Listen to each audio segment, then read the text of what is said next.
We know that 90% of Americans, in this example, are online. But we know until recently, only less than 5% were working fully remotely. Why aren't more people remote working before this? Yeah, well, I mean, my view of that is that, like the corporate office is like the castle for the executives, right? That's the power base. So interestingly, we've had a few calls, obviously, in this period when we're all working from home, even with people like Microsoft and other large organizations. And some of those organizations, the most senior person on the call was still going into the office to take their calls. One of them was sitting there and there was nobody else around them, and they were sitting in the office. It was sort of like, this is my castle, I can't work anywhere else, and I'm sure they had a wonderful home office and what have you as well.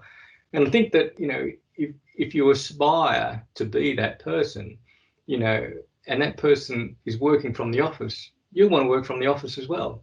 So you don't see very many examples of senior executives being the one that's working remotely and everybody else is in the office. You rarely see that. You'll often see that 5 or 10% of team members working remotely, but it's rarely the leader. So I think that that's grown up as a, if you want to get by, if you want to go up the ladder, you have to go up the ladder in the office. Big organizations, we sort of know that if you didn't do your time in head office, you're unlikely to reach the top levels. So, and that head office was a physical office, right? So I think that that's going to be weakened, I think, and often it'll be weakened not by the existing executives. I think it's the ones coming through. I think the younger people, as they become those executives, they won't be as tied to this office. Now, the other thing that Jessica and I spoke about was she was really down on was it Marissa Mayer, the Yahoo CEO?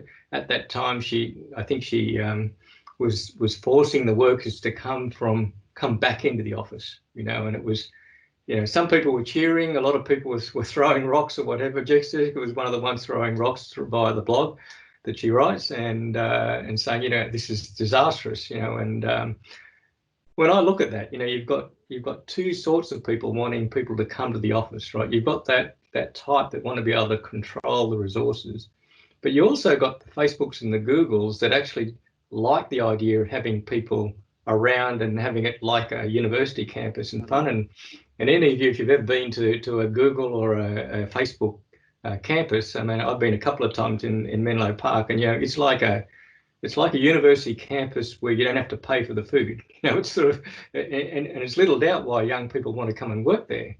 But, people do grow up, and after you get a bit older and you have families, it's not quite as convenient to go to the office at, 7 o'clock and come home at 9 o'clock, even though you've had fun during the day and you've been able to entertain your friends there at work and so forth. So I think times have moved on, and now I'm seeing messages coming out from people like Microsoft and Google and Facebook saying, look, maybe you should stay home till the end of the year, and just work from home. And I even read an article just the other day about Google actually walking back from a couple of big commercial tenancies that are about to acquire in San Francisco. So I think even those sorts of companies now are starting to step back. And in the end, they'll look at their bottom line and they'll sort of see that the commercial real estate, what it's costing them. And I think in the end, they'll say, well, look, maybe there is another way. Maybe we don't have to all come to the same place. So I think we will see a change in the commercial real estate market considerably, actually. So where you live in London, a lot of those edifices that are in the middle of the city, I think you'll see a few vacant signs on some of the floors. Well, I know Barclays, who's a customer of ours, the CEO announced quite publicly, do we need a skyscraper in Canary Wharf, which is, as I consider, one of the soulless parts of London anyway. Do we need that, or should we be putting our people where they want to work in an office above our branches so they're closer to the customer and closer to frontline staff, which seems pretty clever to me. Nick Bloom from Professor of Economics from Stanford mentions a study in Shanghai, China, they found that people doing task-based activities were somewhere between kind of 13% more productive when they worked from home. They did a 9-month study. However, they were less likely to get promoted, the group, and it was about half of them, this team went to work from home, about 500 people, for 9 months. And they found, that even though they were more productive, they were less likely to get promotion. Yeah. So will people still suffer from that stigma after this, once we get back into the networking in the office, do you think? I think it won't go away. I think certainly in my working life, your best opportunity to go up the tree was to stand next to somebody that was going up ahead of you. So, and if you worked next to them, they had an opportunity to see and work with you and get a sense of what your capabilities are. Those executives would have to work a lot harder to see that in somebody that was more remote from them. Even today's technology. So I think that human connection is very important. You see this everywhere. You see executives move and they just more or less bring their old buddies from the previous, whether it's government and private sector, that happens all the time. I think the slight change, I think, is that those sort of executives, at least the ones that exist now, are at least experiencing this virtual work, so they're forced into trying to build an online relationship and appreciate how hard that can be.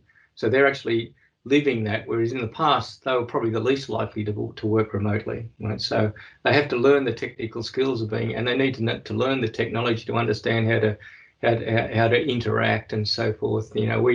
With Swoop, we've had a number of our partners run executive coaching sessions with our personas to teach them how to project their behavior online and so forth. And they're all willing students. They all want to know how to do that because they know this is the future. But I think it's the next generation coming through that won't be as tied to that corporate edifice that will sort of really make the change. Now, that won't necessarily mean we're all going to work from home, but it certainly will mean that you don't have to be in head office to get promoted, put it that way. And there will be a more distributed sort of workforce, and people hopefully will be rewarded more for what they contribute than who they sit near. So there'll still be an element of that. There'll still be an element. I don't think you can avoid it totally. No. So it sounds like we're saying if you want to be productive, work from home. If you want to be promoted, come into the office. It could be like that. Yeah. Is there any evidence to suggest, either for an organization or a person, that a mix is best, or does it completely depend on the person's sort of working habits and types and job? Yeah, it does come down to a bit of a personal preference. I think, I think that people's preferences can be modified by the current sort of situation. I mean, there was no doubt there's a lot of people that really felt uncomfortable not going into the office. A good friend of mine, the office is it's not that he's a senior executive, but he's just so used to going to work, and he feels like the office is such an important place. He thinks that he feels that that's the symbol of your company. If you've got a good office, then you must be a good company, or something like that. Yeah. And that sort of thing is quite common, and that's why companies want their sign on top of the tallest building in the city, because that's it. But nowadays you can probably build a monument with no people sitting in it and still have your sign up the top without necessarily having to buy what's underneath it. But I think that I think the mix is obviously where we're going to go. I think what will happen is that there'll definitely be a move back, but it won't be a full move back. And I think there'll be a lot more tolerance for this sort of mix, I guess. Now, interestingly, when you're in the office and you've got somebody on the line, you've got to consciously try and engage those. And it's very easy to forget that somebody's sitting on the end of that line. If you're the ones at the end of that line, you can see that a lot of chatting going on in the conference room. You're not picking it all up and so forth, and it's easy to feel like you're not really being engaged in this sort of meeting and so forth. So, to break down that sort of, if you like, that inequity. Paul's suggestion was, well, you should all be working like that, but you can still come to the office if you like, and that made me think about. I went to a Microsoft office in Sydney last year, and I saw that they had these phone booths.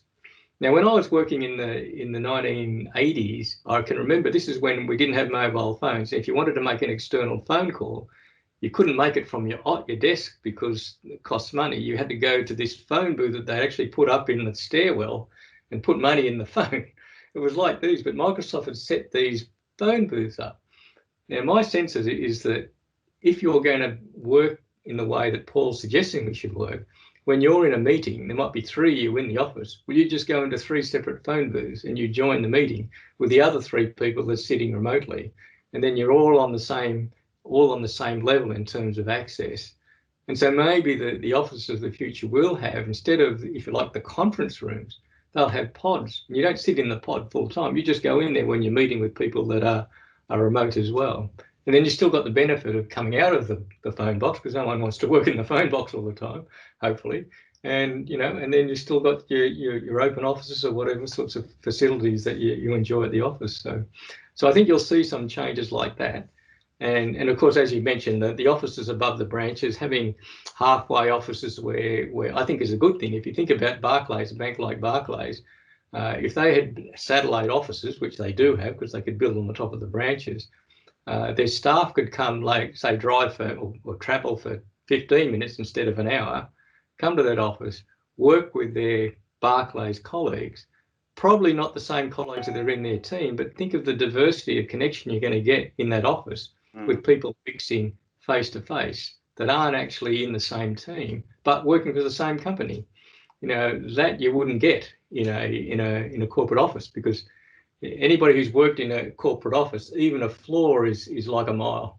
You know, so I think that could be a very positive thing to have that style of distributed officing. You know, so, and I think we will see some of that. You know, people like Barclays doing that.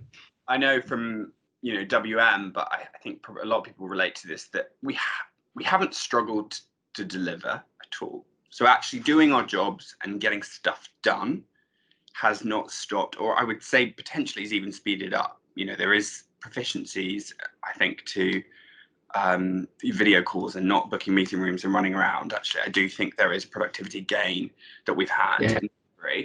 Where I think we are trying to recreate is some of the kind of innovation. These kind of water cooler moments are a bit harder to recreate online. You know, the kind of mixing of 2 teams, like you said, above a branch would be a perfect example of, you know, actually, if you're going to that branch because you live near there rather than your department's there, the collaboration you might get across new connections. And there's a lot of, I really believe in that, the weak ties tend to bring more than your you know, the power of a weak tie. The new job or the new love interest normally comes from a weak tie rather than a strong tie. That's right. Let me wrap that into a question for you. So we spoke about, let's imagine we are in 2 years' time and there's or X amount of years' time, there's a vaccine. And so I don't want you to worry about social distancing in this scenario, but we are a surge in remote working, and, you know, Barclays doesn't have that skyscraper. And what you said, you know, if there's one business I would probably not want to be in, it's actually long term, I think, is, you know, office space and things like that, because I think we will always have a place for the office. And I think most people, I don't see many people arguing against that. But will that office space look differently? Because will we need it for different stuff? Is it more workshop space? Is it ideation? Or is it, you know, is there a water cooler at every desk at the bank now? Because they're, you know, encouraging that. Do you think we'll be using the space that we do have differently? Well, I think it depends on who you are. You know, if you look at the Googles and the Facebooks and what have you, I mean, their campuses are set up for those water cooler type moments. You know, like when I went to the Facebook offices, you know, they even had a games room where people went in and played, you know, drove cars and played pinball and things like that. You know, it was sort of, it was like a social sort of space where people could come and you know, and mix and what have you. And that was the intent, you know, sort of and have fun, if you like. But of course, they're expected to stay there for 12 hours. So they got their 8 hours out of them. But, you know, the other 4 hours, they could actually be intermixing with other workers around different sorts of activities and so forth. So I think that can still be designed. And as I said, if you're mixing with people because of your location more so than your business unit, you know, you're going to get that natural sort of diversity. And I think the other thing especially with virtual teams, is that if you think about co-located teams, you know, the people that form that team are usually there because they actually can come to the same space, right? Now we're actually distributed and we're online. It's very easy to bring somebody else into your team that you wouldn't bring into the team if you all had to be co-located. Right, so we're going to see this more diverse membership teams, and I think that's a very positive thing. My only word of warning is that what we've been seeing is that people have been adding people to the team, and the teams have been bloating, if you like, and so they become more than big teams, and that's a risk, I think, having digital teams that are too big. So I think drawing diverse resources into a team is important, but it's important also not to allow that to be just team bloat, you know, because that has its negative consequences as well. So I think what we'll learn is that diversity can happen with this more mixed environment than we ever had before. So I think that's going to be positive out of this. And even if we go back to a mixed environment, you know we can add diverse resources into the team, whereas before it was nearly like, well, if they didn't live in London, well, they can't join the team because, you know, we need to all be together and so forth. So I think that argument's been weakened substantially now. So I think that, you know, even though it might have been 5%, it might only go up to 10% or 15% or even 20%, but you know, at least that'll mean that we'll appreciate that diversity and the ability to provide to enroll those resources into our teams with no loss, in fact, gaining in innovation in particular, if not productivity.